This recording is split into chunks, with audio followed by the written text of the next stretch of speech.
Very much for joining us on the programme. So Emmanuel Macron really now kind of pushing people rather than just encouraging them to be vaccinated. Do you think that's the correct approach? I think it may be part of the correct approach. I think what's really important with this virus is to recognise that there's no magic bullet here. We need a package of measures, all of which contribute to tackling the epidemic. The principle of requiring vaccination for people in the health service and care homes is one that we already have with hepatitis B vaccines, for example. But I think it's really important to make sure that we don't put all the money on the vaccination programme. What else could it be put towards then? Well, I think we need to maintain social distancing for some time, investment in ventilation, for example, particularly when people are indoors. We do have the benefit of the summer coming in, or already here, in fact, so that will make it a little bit easier to minimise the amount of mixing indoors. Of course, we need to continue to invest in testing and tracing and support for people who are isolating for when outbreaks occur. We have to recognise, of course, that we are in a particularly difficult time at the minute with the Delta variant, which is much more transmissible than the previous variants. So we really need to do everything possible.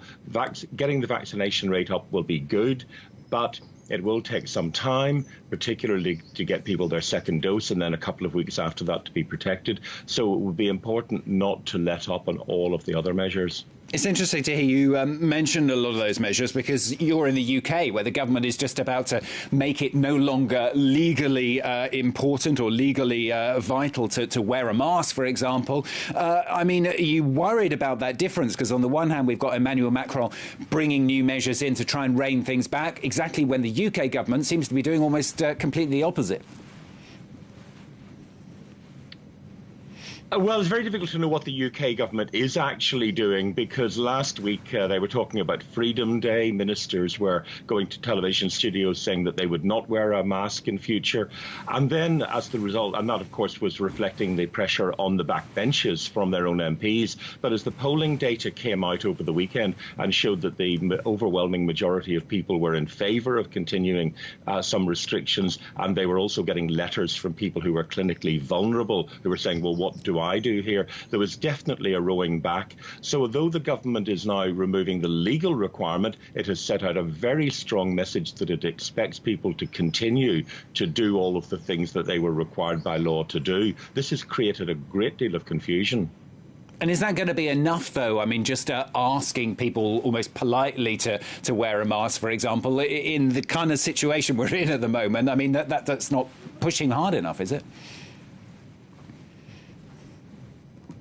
Well, it's more of a problem than that. I think this is the first time ever that any government has actually talked about loosening restrictions at a time that cases were going up. There's always been a debate when cases are going up as to when you introduce tighter restrictions and when they're coming down about when you relax them. But to remove restrictions when cases are going up is certainly an experiment that other countries will be looking at. Perhaps the nearest example is that of the Netherlands, where, of course, the Prime Minister, Mark Rutte, apologised to the population for removing those restrictions a few weeks ago in the face of very rapidly rising numbers. So perhaps we will be seeing ourselves in a similar position. And we also had that announcement, didn't we, here in France, about a third jab for the most vulnerable. I know that's already been an announcement where you are in the UK. I mean, is that a good idea, do you think, bearing in mind, of course, there are a lot of people around the rest of the world who haven't even had one jab yet? Yes, well, there are several issues wrapped up in that. One is the issue of global vaccine equity. Clearly, it is important to get vaccines to all of the world because until this virus is controlled everywhere, it won't be controlled anywhere. But there is another question about who will benefit from this. The difficulty is that we still don't fully understand the nature of immunity from the virus. It is true that giving a third dose will boost the antibody response, but there are other mechanisms by which people are more maintain immunity. And arguably what we should be looking at is some redesign of the vaccines against the new variants. We know, for example, people who had SARS in 2003 continued to have immunity 17, 18 years later. But of course, in that case, the vaccine was not mutating because it wasn't spreading. Martin Mckee, good to talk to you on the programme today. Thanks very much, Martin Mckee. He's Professor of European Public Health.